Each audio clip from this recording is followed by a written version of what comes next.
If you grew up in evangelicalism, you were likely taught that a literal cosmic monster was lurking in the shadows, waiting to devour your soul or trick you into eternal damnation. That constant state of hypervigilance, the fear that every intrusive thought was a demonic attack, is a terrifying burden to carry.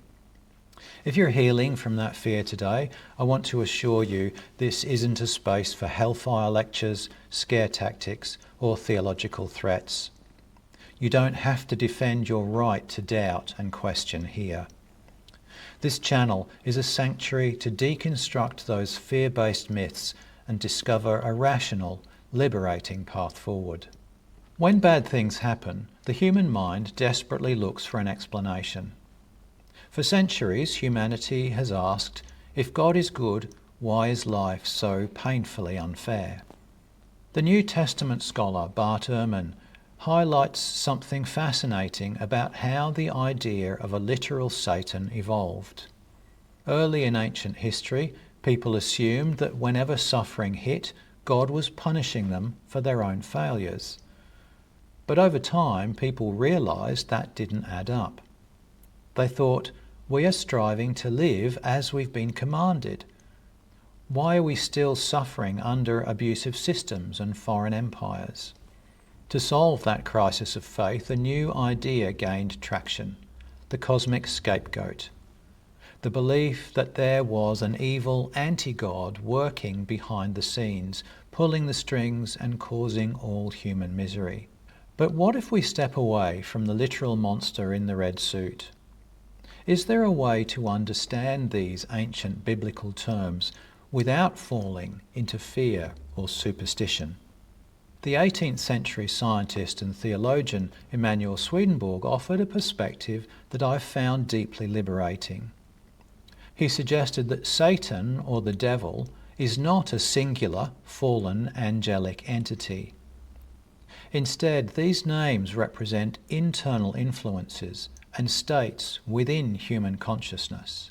When we view the biblical titles through this lens, they stop being scary supernatural threats and start looking like a map of human psychology and toxic behavior. The devil symbolizes unbridled selfishness, greed, and the urge to dominate others. It's the human impulse that sacrifices other people's well-being for my own personal power or ego.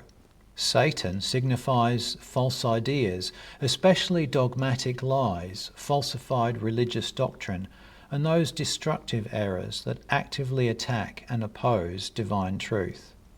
Swedenborg writes, Satan means a hell composed of people caught up in falsities, and abstractly it means the falsities themselves.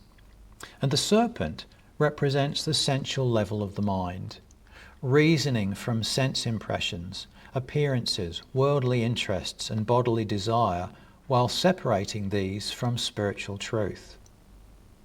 It's the basic habit of treating what I can see, feel, possess, or immediately enjoy as the final judge of what is good and true.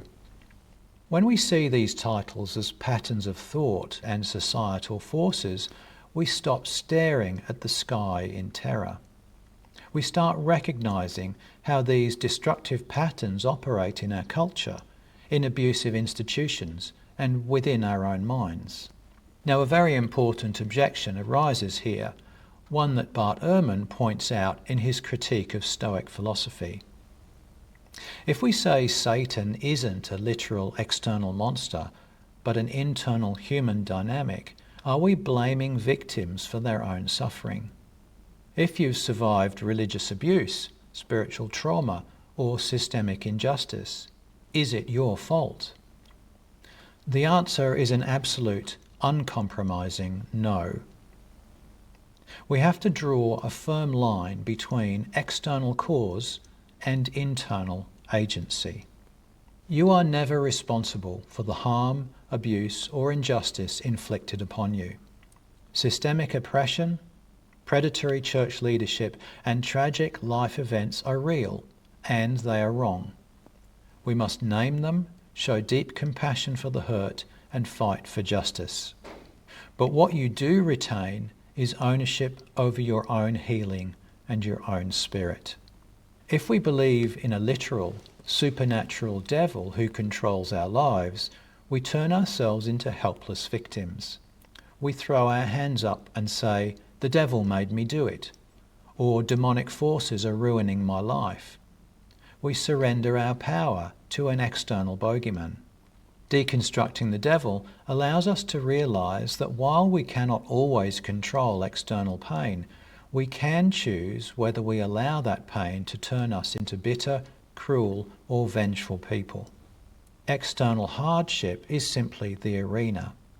Our choices inside that arena define who we become. Deconstructing Satan isn't about ignoring real evil in the world. It's about ending the cosmic blame game. When we see the real cause of an evil, it shows us where we can best direct our efforts to eradicate it. Sometimes that leads us to shout and protest against the evils we see in the world.